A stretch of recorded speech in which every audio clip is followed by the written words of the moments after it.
¿Cómo está planteada esta guerra para Rusia? Porque aparentemente no hay tanto apuro, se está tomando su tiempo. Sí. Bueno, es bien interesante la pregunta, Héctor, porque al comienzo de la operación militar muchos, y me incluyo sinceramente, pensábamos que iba a ser una operación de corta duración, una operación rápida, cosa que al pasar los días y las semanas se fue comprobando que no era así. ¿Esto qué significa? Que la guerra no es una ciencia exacta, no es algo que se pueden seguir pasos concretos, hay todo un desarrollo que lo condiciona. En este sentido, si recordamos, en los primeros días de la guerra, el presidente Putin hizo públicamente varios llamados a las Fuerzas Armadas de Ucrania para que desconocieran al gobierno, que en realidad es ilegítimo por su origen, ilegítimo a través de un golpe de Estado, al gobierno de Zelensky, y que tomasen en sus manos el poder para así poder sentarse, negociar y buscar la paz. Esto desgraciadamente no fue posible. El régimen de Kiev se mantiene de una forma muy violenta en el poder. Después, si querés, podemos profundizar en el carácter terrorista del régimen de Kiev, y lo puedo decir con nombres y apellidos concretos y actos terroristas concretos y asesinatos concretos.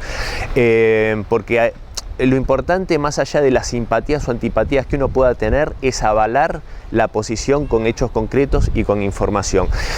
Entonces, no se pudo hacer una operación rápida, de corta duración, por ese motivo. Y el otro motivo es porque el que piensa esta operación militar como si fuese una clásica invasión norteamericana se está equivocando, porque Rusia no en ningún momento tuvo en consideración hacer bombardeos y una destrucción contra la población civil.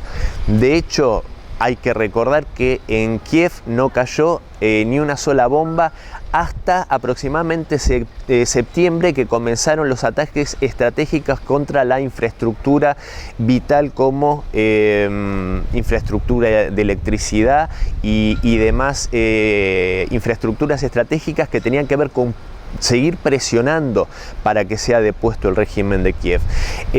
Entonces, esto tiene dos explicaciones: por qué Rusia, por decirlo de algún modo sencillo, no entró a sangre y fuego en Ucrania. ¿Por qué? Por lo siguiente. Porque, como yo dije antes, el pueblo ruso y el pueblo ucraniano son pueblos hermanos. El régimen de Kiev no está sustentado por la voluntad popular. ¿Y por qué sostengo esto? Volodymyr Zelensky ganó elecciones, sí, ganó elecciones presidenciales. Ganó elecciones presidenciales en las cuales estaba proscripto para ser votado, o sea, para poder votar los pueblos del Donbass, que son varios millones de ucranianos. Por otro lado, Volodymyr Zelensky ganó con la promesa de llevar la paz a Ucrania, terminar con la guerra civil. Una vez elegido, terminó haciendo todo lo contrario, con lo cual para mí en un tema tan central carece de legitimidad. Entonces, Rusia, yo diría, ya para ir cerrando la respuesta, Héctor, Rusia vive esta situación como una guerra civil. No es una guerra contra un Estado extranjero, es una guerra civil.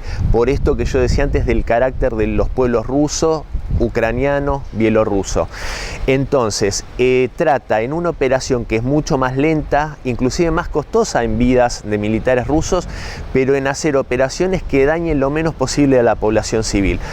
Algunos de tus televidentes estarán pensando, pero ¿cómo me dice esto, Cristian, cuando yo recuerdo las imágenes de Mariupol totalmente destruida y resumida a escombros? Sí, claro, por supuesto. Esas son ciudades que estaba liberando Rusia y en las cuales, digo, podemos decir Mariupol, podemos decir Valnavaja, podemos decir ahora Bakhmut, ahora Artemovsk, podemos nombrar muchas ciudades que justamente están en la región del Donbass, en la región de Zaporozhye, en la región de Jersón, y que fueron ciudades en las cuales las tropas ucranianas, especialmente los nacionalistas del batallón Azov y otros batallones de características neonazis, tomaban a la población civil como escudos humanos, ubicaban piezas de artillería en zonas residenciales, en escuelas, atrincherados en hospitales, entonces generando justamente que Rusia, para contestar ese fuego, no tuviese más remedio que atacar esos objetivos.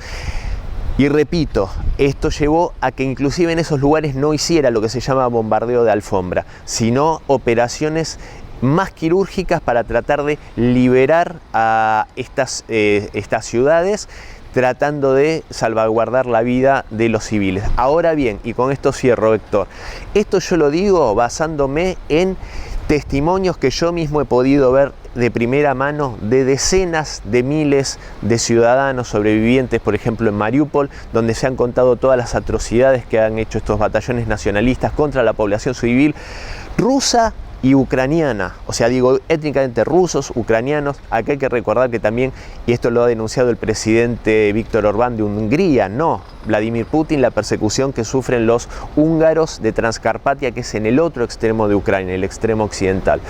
Entonces, la operación militar rusa, y acá resumimos y cerramos la pregunta, sin duda la hace a un ritmo y con un carácter cuidadoso que sin duda contra otro país, si se desate una guerra, no va a tener esa mano de seda, ese guante de seda. Por ejemplo, si un país de la OTAN como Polonia, por ejemplo, entra en el conflicto, sin duda la respuesta rusa va a ser, ahí sí va a ser